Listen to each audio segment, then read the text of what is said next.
নমস্কাৰ বন্ধু বান্ধৱীসকল, আসাম মিনি ভ্লগলৈ আপোনালোকক আন্তৰিক স্বাগতম। আজি আকৌ এটা নতুন ভ্লগ আৰম্ভ কৰিবলৈ লৈছোঁ।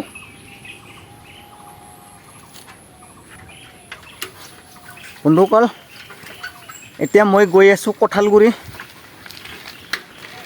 এতিয়া 3টা বাজিলে, 3টা বজাত মই গৈ আছোঁ কঁঠালগুৰি।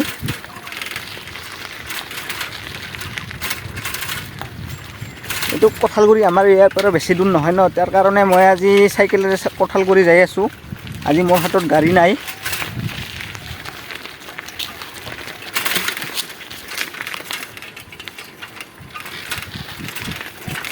এতিয়া পকা ৰাস্তা পাই গ'লোঁ।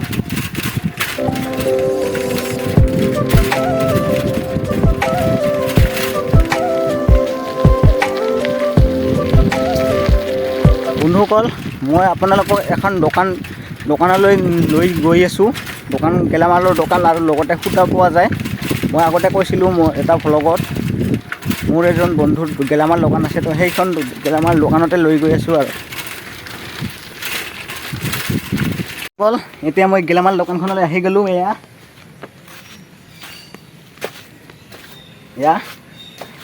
ইয়াতে মানে সূতা সজাই থৈ দিছে, এইগিলা সূতা নীলা, হালধীয়া।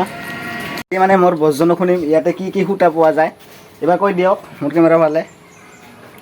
চব সূতা পাবি যাবি। কি ৰঙৰ পোৱা যায় এনে সূতা? তোক যি ৰঙৰ লাগে তাকে পাবি আহিলি। আৰু সূতাৰ লগতে কিবা বিক্ৰী কৰা নেকি? সূতাৰ লগতে যি লাগে কাৰোবাৰ যদি আগতীয়াকৈ অৰ্ডাৰ কৰে বস্তু পাই যাব। 2 দিন আগতে কৰিলে, 2 দিন আগতে অৰ্ডাৰ কৰিলে কি বস্তু পাই যাব সেইটো কৈ দিয়া। সূতা লাগে, শালৰ যিকোনো বস্তু পাই যাব।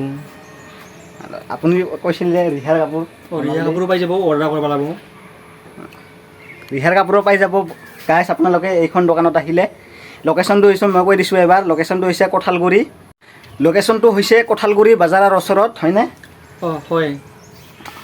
বন্ধুসকল, আপোনালোকে যদি ঘৰতে চিলাইৰ কাম কৰে তেনেহ'লে এই দোকানখনলৈ এবাৰ নিশ্চয় আহিব। ইয়াতে বিভিন্ন ধৰণৰ সূতা পোৱা যায় আৰু সূতাৰ লগতে এই দোকানখনত গেলামাল বস্তুও বিক্ৰী কৰে। ব্লগটো ইমানেই। ব্লগটো যদি ভাল লাগিল আপোনালোকৰ লাইক আৰু কমেণ্ট ছাবস্ক্ৰাইব কৰিবলৈ নাপাহৰিব। আকৌ লগ পাম নতুন এটা ব্লগ লৈ। ধন্যবাদ।